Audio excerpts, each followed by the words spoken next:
श्रीगुरुभ्यो नमः। हरि ओं। जगतं पितरं वन्दे पार्वती परमेश्वरं।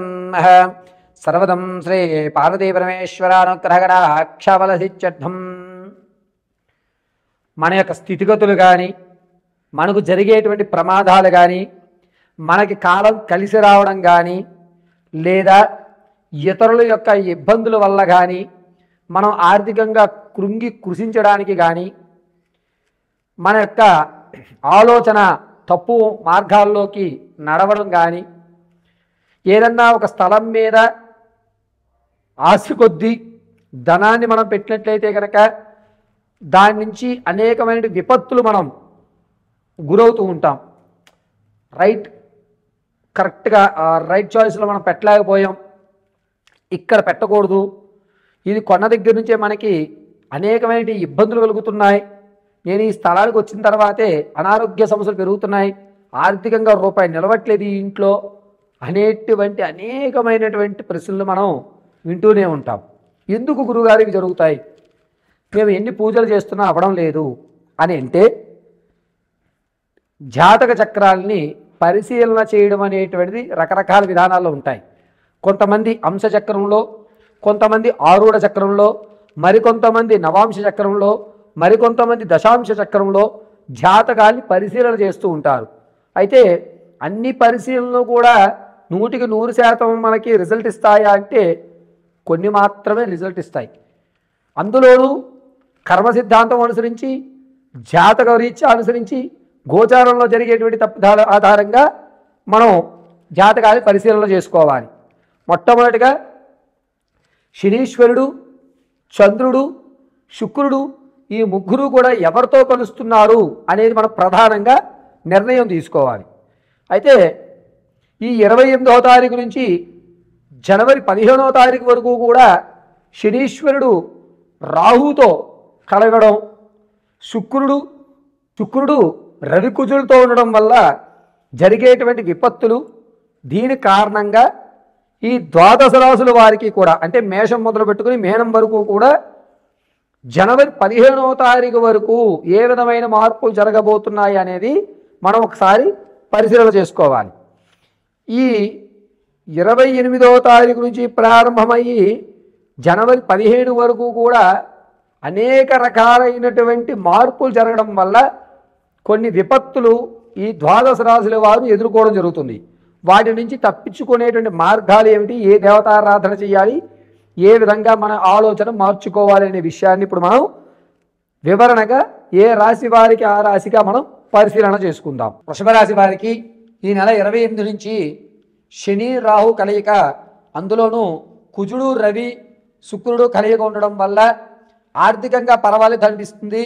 ఈ 28 నుంచి ప్రారంభం చేసుకుని జనవరి 15వ తారీఖు వరకు కూడా ఆర్థిక విషయంలో ఎటువంటి ఇబ్బందులు కలగవు. కానీ ఆరోగ్యం విషయంలో మాత్రం అనేకమైన ఇబ్బందులు కలిగేటువంటి అవకాశాలు ఎక్కువగా గోచరిస్తున్నాయి. ముఖ్యంగా నరనాడులకు సంబంధించి అంటే ఈ గొంతు భాగం దగ్గర ఉన్నటువంటి నరాలు అవన్నీ కూడా లాగడం, అస్తమాను కూడా ఏదో ఇబ్బందిదాయకమైనటువంటి వ్యవస్థ నడుస్తూ ఉంటుంది ఈ భుజ వ్యవస్థ అంతా కూడాను.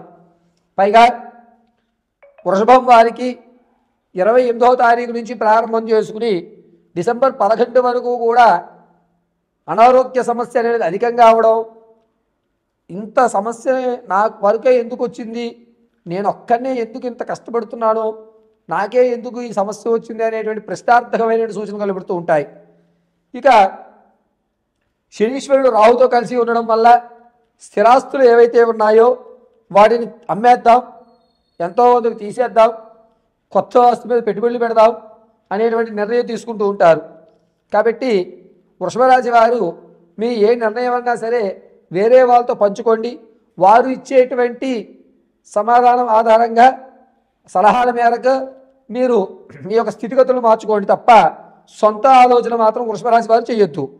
అయితే 24వ తారీఖు నుంచి ప్రారంభం చేసుకుని డిసెంబర్ నెల 24 నుంచి ప్రారంభం చేసుకుని జనవరి 10వ తారీఖు వరకు కూడా విందు వినోదాల్లో పాల్గొన్న అసంతృప్తి ఎక్కడో ఉంటుంది. ఎందుకు నేను ఈ కార్యక్రమానికి వచ్చాను, నేను రాకుండా ఉంటేనే బాగుండేది కదా అనేటువంటి విషయాన్ని మీరు పరిగణన చేసుకుంటూ ఉంటారు. ఈ వృషభరాశి వారికి శుక్రుడు రవి కుజుడు కలయిక ఉండడం వల్ల యుట్రసీ దగ్గర ప్రాబ్లం ఎక్కువ అయ్యేటువంటి అవకాశాలు ఏర్పడుతున్నాయి.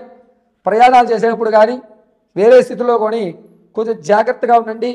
యుట్రసీ అనేటువంటిది చాలా ఇబ్బందిదాయకమైనటువంటి సమస్యలు ఏర్పడే అవకాశం కలుగుతోంది. ఉద్యోగస్తులకి పై అధికారుల నుంచి ఒత్తిడి ఎక్కువయ్యేటువంటి సూచనగా కనబడుతోంది. ఈ వృషభ రాశి వారు రవి కుజుడు బుధుడు క్షమించాలి రవి కుజుడు శుక్రుడు ఈ ముగ్గురు కలయిక ఉండడం వల్ల మీరు తీసుకునే నిర్ణయం తప్పులు తడకగా ఉంటుంది. నేను ఏ నిర్ణయం తీసుకోవాలన్నా ఇద్దరు ముగ్గురు సంప్రదించండి. మీ నిర్ణయానికి వారు చెప్పేటువంటి నిర్ణయానికి దగ్గర పొంతనుంటే మాత్రమే ఆచరణలో పెట్టండి తప్ప లేకపోతే ఆచరించవద్దు ఎట్టి పరిస్థితుల్లో కూడాను.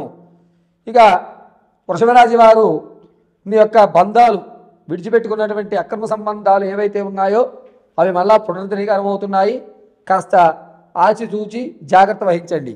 వీటి వల్ల వచ్చే నష్టము లేదు, లాభము లేదు. కానీ మీ పాత బంధాలను తలుచుకుంటూ ఉండడం వల్ల కొత్త బంధాలకి కొన్ని ఇబ్బందులు కలిగేటువంటి అవకాశం గోచరిస్తూ ఉంది. శనీశ్వరుడు రాహు వీరిరువురి యొక్క కలయిక ఉండడం వల్ల చివరి వరకు అయ్యేటువంటి పని చేజారిపోవడం జరుగుతుంది. ఇంత కష్టపడి చివరికి వచ్చిన తర్వాత పనులు ఆగిపోయాయే అని బాధపడాల్సిన అవసరం ఏర్పడుతోంది. కాబట్టి వృషభ రాశి వారు మీ యొక్క జాతకానుసారాన్ని ఎవరికైనా పరిశీలన చేసుకోండి. వివరణగా ఆ జాతకంలో ఉన్నటువంటి దోషపరిహారం చేయించండి. ప్రతిరోజు కూడా అమ్మవారి దేవాలయంలో తెల్లటి పుష్పాలతో అర్చన చేసుకోవడం చాలా మంచిది. ఈ వృషభ రాశి వారు శనిలో రాహు ప్రవేశించడం వల్ల అనేకమైనటువంటి ఆర్థిక ఇబ్బందులు అనేవి కలుగుతున్నాయి. ఈ ఆర్థిక ఇబ్బందులు ఉండడం వల్ల చికాకు, ఎదుటి వారితో మాట్లాడాలి అనేటువంటి ఇంట్రెస్ట్ లేకుండా కాస్త వెనుదడుగుదాం అనేటువంటి అవకాశమే ఎక్కువ లభిస్తుంది. కాబట్టి వృషభ రాశి వారు ఈ నెలంతా కూడా అమ్మవారి ఆరాధనే ప్రధానంగా చెప్పవచ్చు. చక్కగా ఈ నెలంతా శ్రీమాత్రే నమః అని అంటే ఈ 28 నుంచి ప్రారంభం చేసుకుని జనవరి 15వ తారీఖు వరకు కూడా వృషభ రాశి వారు అమ్మవారి ఆరాధన చేయడం అత్యంత శుభమైనటువంటి పరిణామంగా చెప్పడం జరుగుతోంది.